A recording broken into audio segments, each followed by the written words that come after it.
Welcome to Hello Baltimore County. I'm Ellen Kobler. Joining us today is Baltimore County Executive Don Moeller, who is here to update us on a number of issues of interest to county residents. Thank you so much for joining us today. Oh, it's great to be here. Now, the county, as I understand it, is conducting a survey of residents, similar to one that was done about 10 years ago. Tell us a little bit about that. Yeah, it's amazing to think that it's been almost 10 years since the county has done a citizen survey to try to get a real sense of what the people in Baltimore County think about their government. What services are they happy with? What services are they disappointed in? Where can we do better? You can't make informed decisions about how to improve government if you do not go out and seek this kind of input. So I'm very pleased that we're doing this. The surveys will start to go out in October. We'll be getting them back throughout the month, and then they'll be analyzed by a national company that does this across the nation, National Center for Research, and we will then have this information ready to share with the incoming administration and the new county council. So they'll have a baseline upon which to build, and my hope is that they will then make this an annual event and it won't be 10 years before we do another survey. Will people receive them in the mail, and does everybody get one? No, it's a random sample, very much like political polls that individuals are familiar with. It will have a margin of error of under 5%, so it should be very, very accurate. There will be 2,000 citizens selected countywide all across the region, so we'll be able to aggregate the data by council district.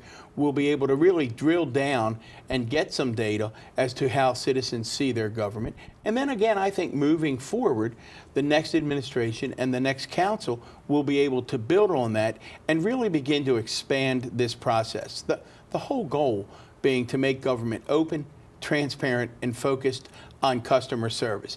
It's clearly open, it's clearly transparent, and it's difficult to focus on customer service if you don't know what your customers want and what your customers think. And the way you do that is to ask people. I don't know how else to do it, and it doesn't mean we're going to like every answer. I think people are generally happy in Baltimore County. It's a wonderful place to live. It's an outstanding school system. But like any other county, like any other business, there are things that we can do better. And the way to begin to make those decisions is to say to the folks you serve, what do you think? How are we doing? What would you like us to do better? And then you bring folks together and you begin to try to put programs in place that address those needs. We'll be sharing all of this information with the public. It will be on the web. The results will be on the web so everyone can be engaged. And again, my hope would be that the new county executive, the new county council, would take this information and begin to have real dialogues with folks all around the county about how to use this data. So I'm excited about it. I think it's hard to believe, as I said, that it's been almost 10 years since we've done one, and it should not be 10 years before we do it again. Okay, and switching topics. It seems like every week, every month in this country and sometimes close by, there's another mass shooting that takes place. You, after the recent terrible tragedy at the Rite Aid Distribution Center, you came out with a statement that kind of went beyond what a lot of other people talk about in terms of thoughts and prayers for the victims and their families. Can you share your thoughts on that? Yeah, I was really motivated by the fact that immediately after the latest shooting up at Rite Aid in Harford County, we again began, and well-meaning people, I understand that. I'm not in any way disparaging their comments. But the initial reaction is always, our thoughts and prayers go out, our thoughts and prayers go out. And that's fine. Of course our thoughts and prayers go out. But as leaders in our communities, whether elected or otherwise, we have an obligation to the next generation to step forward and say, we can solve some tough problems here. We can make some tough decisions. It's not always popular, it's not always easy, but it doesn't have to be easy. That's why I expressed some outrage, and I said, enough is enough. There are common sense things that we can do. For example, people often want to paint it as an either or.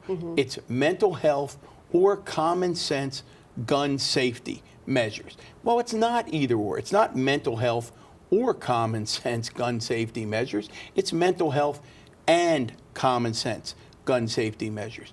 Of course, we need better access to mental health treatment throughout our communities. Of course we need more beds upon demand. We know we have a severe opioid crisis in the country. We have to address that. But there are also things that overwhelming numbers of Americans agree on. The polls show it. It's 80, 90% of the people support universal background checks, closing gun show loopholes. Overwhelming number of Americans don't believe that individuals on a terrorist watch list should be able to get a gun. They don't believe that individuals who have been charged and convicted with domestic assault should have access to guns. And one of the things that we have to have a very difficult discussion about, because it's challenging and it is complicated, is we have to figure out how to be able to listen to family members and neighbors who know that an individual is in distress, emotionally distraught at a particular point of time, bring that concern forward to the authorities so that during that time of crisis, that individual does not have access to a firearm. But we lose almost 40,000 people a year to firearm deaths in the United States of America. That's tragic. That's horrific. And to simply continue to just pass that on to the next generation, it's unconscionable. We have to do better. I speak as a parent, as a grandparent. If we just sit by and do nothing, as I said in that statement, and some people said it was pretty harsh, I do believe the blood will be on our hands. And I think it's not a Democratic issue, it's not a Republican issue, it's an issue where thoughtful people who care about what kind of nation we want to be should be able to come together and say, let's begin to do some things that make sense. And honestly, one of the ways that individual people can make a difference is by going out to vote. November 6th is Election Day. Why is it important that everyone get out to vote either that day or during early voting? Well, first of all, as we know, it's the tradition, it's the nature of our nation. Thousands and thousands, hundreds of thousands of individuals have died for this right to vote.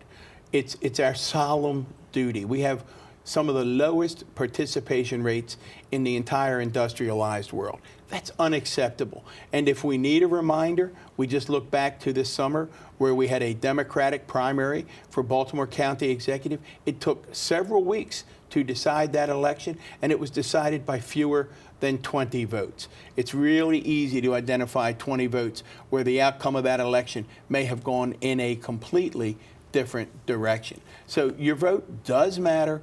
We begin early voting on October the 25th. I really encourage people to early vote because what that does, it takes away the worry that you might be ill on Election Day, the weather might be awful on Election Day, you may have child care issues on Election Day, you may have to work late, your work schedule may change. Take advantage of the week-long early voting that begins on October the 25th. Go out, do your civic duty. I don't care if you're a Democrat, Republican, Independent. I don't care which candidate you're supporting. But get involved in the democratic process in the United States of America. It's our responsibility to do so.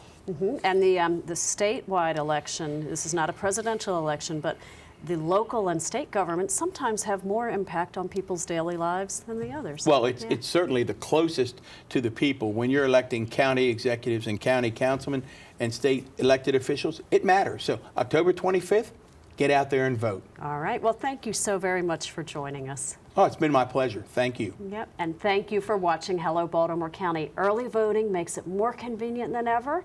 Here's more information on when and where you can participate in early voting in Baltimore County.